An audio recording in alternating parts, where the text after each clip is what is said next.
नमो विष्णुपादाय कृष्णपृष्ठाय स्थले श्रीमते भक्तिवेदांत स्वामी नामिने। नमस्ते सारस्वते देवे गौरवाणी प्रचारिणे निर्विशेष शून्यवादी पाश्चात्य देशतारिणे। जय श्री कृष्ण चैतन्य प्रभु नित्यानंद श्री अद्वैत गदाधर शिवासादि गौर भक्तवृंद। हरे कृष्ण कृष्ण कृष्ण हरे हरे, हरे राम राम राम। तो कल हमने 15th वर्ष तक किया था। 15th के बाद हमने जो अलग अलग पांडवों के जो संघ थे उनके नाम डिस्कस किए थे, तो वो जस्ट हम शॉर्ट में करते हैं, उसके बाद उसके आगे चलेंगे। 16, 17, 18 तीन श्लोक एक साथ हैं, जिसमें अलग अलग पांडवों के जो संघ हैं उसका नाम बताया गया है। तो इसमें युधिष्ठिर महाराज का संघ जो है उसका नाम है अनंत विजय। कि अनंत विजय का मतलब होता है अनलिमिटेड विक्ट्री। तो जो संघ का मालिक होता है उसके पास हमेशा विजय उसको हमेशा प्राप्त होती है। और नकुल के संघ का नाम था सुघोष। सुघोष का मतलब जिससे बहुत अच्छी ध्वनि निकलती है, सुंदर ध्वनि। और मणि पुष्पक मतलब उनका जो सहदेव का शंख था वो पुष्प के समान जैसा लगता था, जिसमें मणि लगाई गई, जेम्स स्टडेड फ्लावर, उस तरह से उसका उसका शेप था। इसके बाद काश्यप परमेश्वास शिखंडी च महारथ, और काशीराज और महान धनुर्धर शिखंडी, महारथी धृष्टद्युम्न, विराट, सात्यकी और द्रुपद, द्रुपद के पुत्र, द्रौपदी के भी पुत्र, सुभद्रा के पुत्र अभिमन्यु, इन सभी ने अपने अपने शंखों को बजाया। शंखान दद्मो तक तक। तो पांडवों के शंख तो बताए गए, पर बाकी शंख का नाम नहीं दिया, पर ये लिखा है कि सबने अपने अपने शंख बजाए। और संजय यहाँ पे धृतराष्ट्र को सूचित कर रहे हैं कि कौरवों ने पांडु के पुत्रों को धोखा दिया और राज्य सिंहासन पर अपने पुत्रों को आसीन करने का कार्य किया था, जो कि अच्छा नहीं है। और एक जगह हमने देखा भी था कि कृष्ण और अर्जुन के शंख को दिव्य बताया गया था, कल हमने देखा था। तो उसका मतलब है कि कृष्ण और अर्जुन के जो माधव और पांडव, इन दोनों के जो शंख की ध्वनि से ये सूचित हो रहा है कि सारे कौरव मारे जाएंगे, और भीष्म पितामह से लेकर अभिमन्यु तक और विश्व के जितने बड़े बड़े राजा हैं सबके सबों की मृत्यु हो जाएगी, सबका विनाश निश्चित है। और ये सारा का सारा मास लौटे किसके कारण हो रहा है? धृतराष्ट्र के कारण होता है। क्योंकि धृतराष्ट्र अगर युधिष्ठिर को कंट्रोल कर लेते, नियंत्रित कर लेते, और युधिष्ठिर नहीं, धृतराष्ट्र अगर दुर्योधन को नियंत्रित कर लेते और दुर्योधन की जो आधार्मिक नीतियां थी उन सारी नीतियों को दबा देते, तो महाभारत इस स्तर तक नहीं पहुंचता कि पूरा वंश और पूरी दुनिया का विनाश होने वाला था। तो ये बहुत जरूरी है देखना कि धृतराष्ट्र एक लीडर के लिए जरूरी जानना है। अगर कोई लीडर राज्य कर रहा है या प्रजा को देख रहा है तो उसके लिए ये जानना बहुत आवश्यक है कि धर्म क्या कहलाता है, अधर्म क्या कहलाता है, नीति क्या कहलाती है, अनीति क्या कहलाती है, और उसको वो समझ के आचरण करना चाहिए। क्योंकि आ, हमेशा जो राजा है या जो लीडर्स हैं समाज के, उनको देखने की आवश्यकता है कि कौन सा बड़ा सिद्धांत है, कौन सा छोटा सिद्धांत है। जैसे धृतराष्ट्र ने केवल अपने पुत्र का भला चाहा, परंतु पुत्र के भला चाहने के कारण उसने पूरे संसार का विनाश कर दिया, लाखों करोड़ों लोगों का विनाश हो गया। और साथ साथ पुत्र भी अगर धार्मिक हो तो बात अलग है, पुत्र भी अधार्मिक था। तो धृतराष्ट्र भौतिक रूप से भी अंधा था, आध्यात्मिक दृष्टि से भी अंधा था। उसको पता था, उसको ये ज्ञान मिला था कि नीति अनीति क्या कहलाती है, परंतु उसके बाद भी उसने अपने पुत्र को रोकने के लिए कोई प्रयास नहीं किया। और उसका कारण था कि महाभारत इस स्तर तक आ चुका था। इसके बाद 19th वर्ष जो है, उस श्लोक में 19th वर्ष में डिस्कस होता है, जैसे स्क्रीन के बाद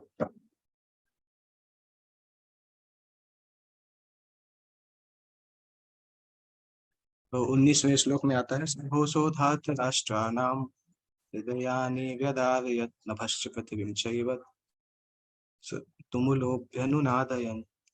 तो हमने पहले देखा था कि भीष्म ने अपने शंख बजाए थे और कौरवों की कौरवों की साइड से भी शंख बजाए गए। इसके बाद यहाँ पे पांडवों की तरफ से सभी महारथियों ने शंख बजाए। और यहाँ पे स्पेशली लिखा गया है, सघोषो धात राष्ट्राणाम हृदयानि व्यदारयत्। जब धृतराष्ट्र के साइड के लोगों ने या धृतराष्ट्र के पुत्रों ने पांडवों की तरफ से शंख बजाए गए उसको सुना, उस उद्घोष को सुना, तो उससे हृदयानि व्यदारयत्, उनके हृदय विदीर्ण हो गए भय के कारण भी। और तात्पर्य में आता है कि उससे पता चलता है, एक तो पांडव और माधव के शंख को दिव्य बोला गया था, और दूसरा ऐसा कहीं नहीं लिखा कि भीष्म के शंख को सुन के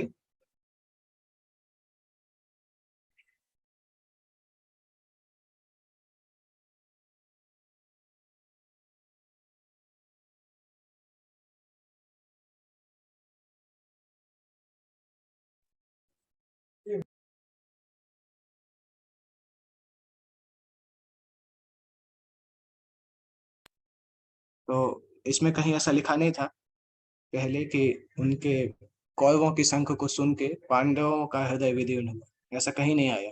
परंतु स्पेसिफिकली यहाँ पे लिखा आया है कि जब पांडवों ने शंख बजाया तो उससे धृतराष्ट्र के पुत्रों का हृदय विदीर्ण हुआ। और नभस्य पृथ्वी चैव, आकाश में और पृथ्वी पे हर तरफ अ, शब्दायमान होने लगा, प्रतिध्वनि होने लगी शंखों की।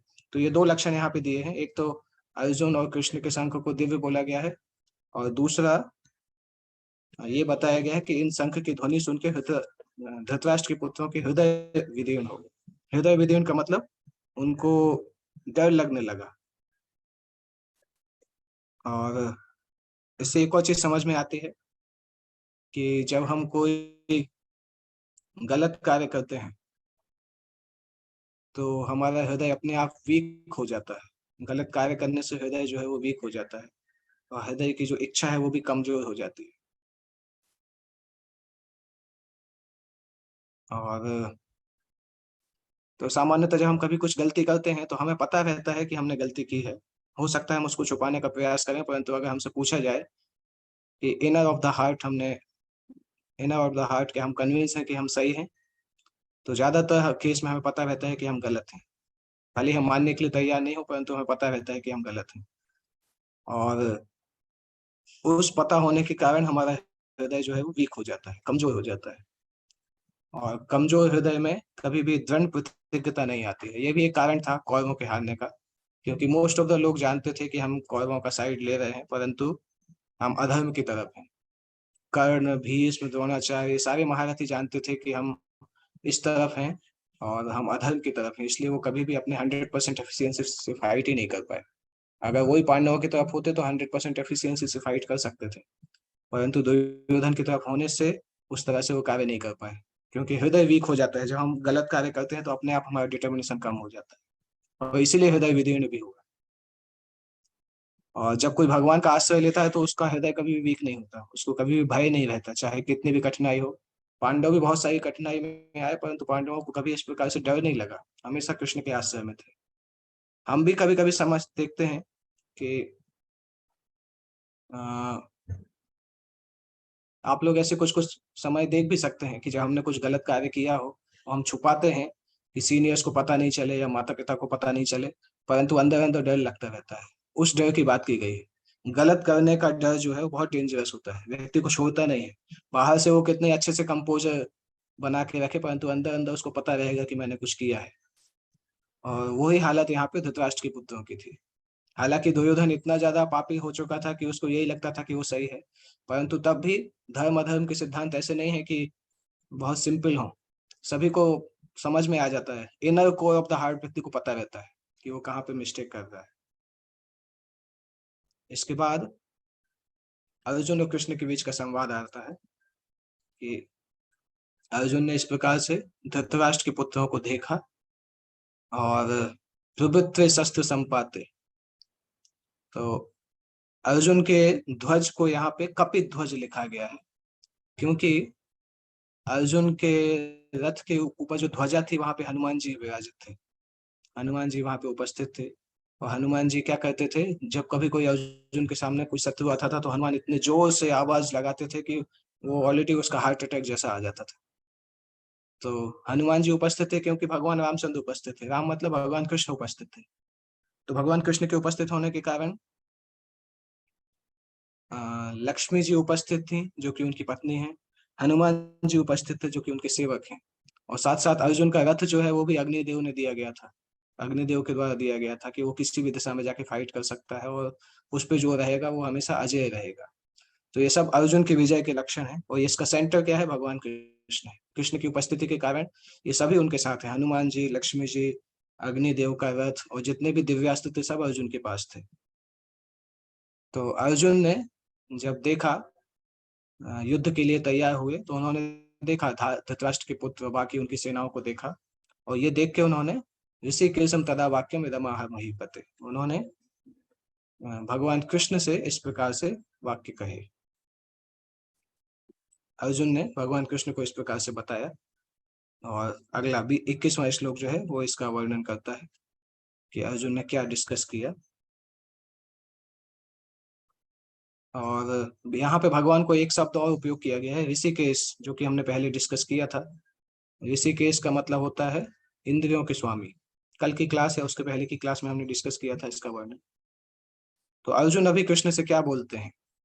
अर्जुन उवाच सेनयोरुभयोर्मध्ये रथं स्थापयमेच्युत यावदेता निरीक्षेऽहं योद्धुकामान् अवस्थितान् कैर्मया सह योद्धव्यम् अस्मिन् रणसमुद्यमे।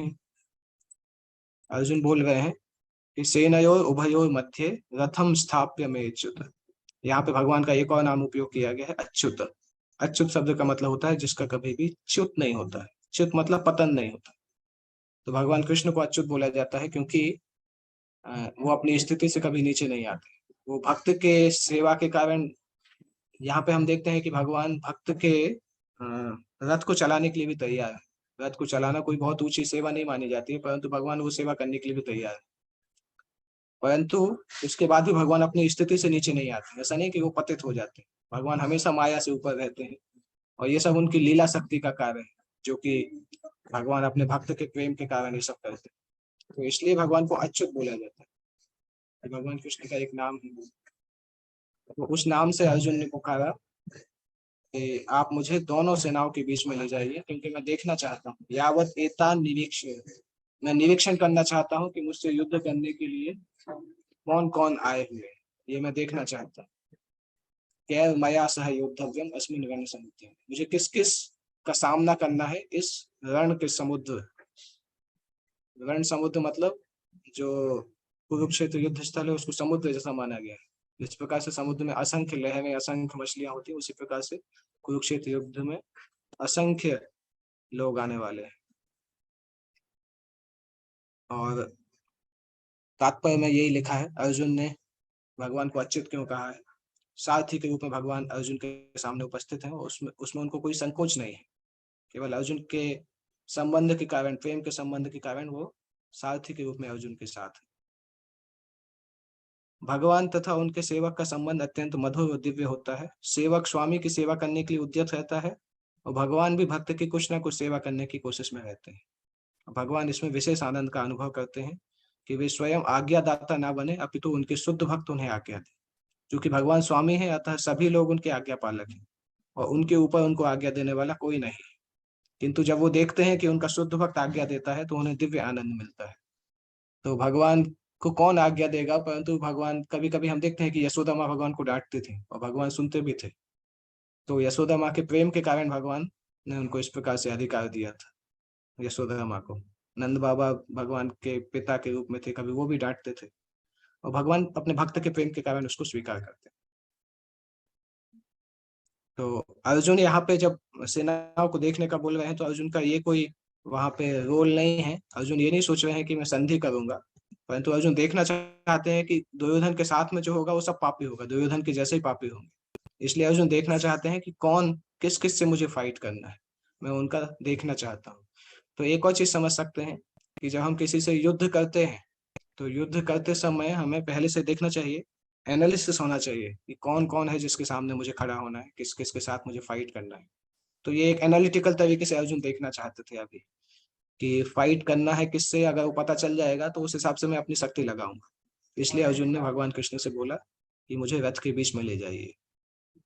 तो इसके आगे कल हम 23 नंबर श्लोक से स्टार्ट करेंगे, 23। और इसके बाद एक मेजर सेक्शन आने वाला है जब अर्जुन युद्ध करने से मना कर देते हैं और 5 कारण बताते हैं युद्ध नहीं करने के। वो 5 कारण इस अध्याय का सबसे इंपॉर्टेंट सेक्शन है, युद्ध नहीं करने के 5 कारण। उसके कारण ही भगवान कृष्ण गीता बोलना चालू करते हैं।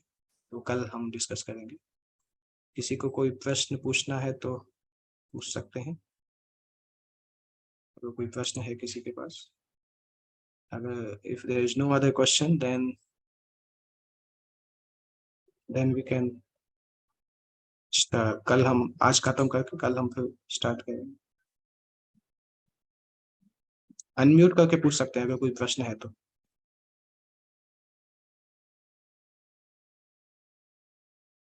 Okay, so we can end here.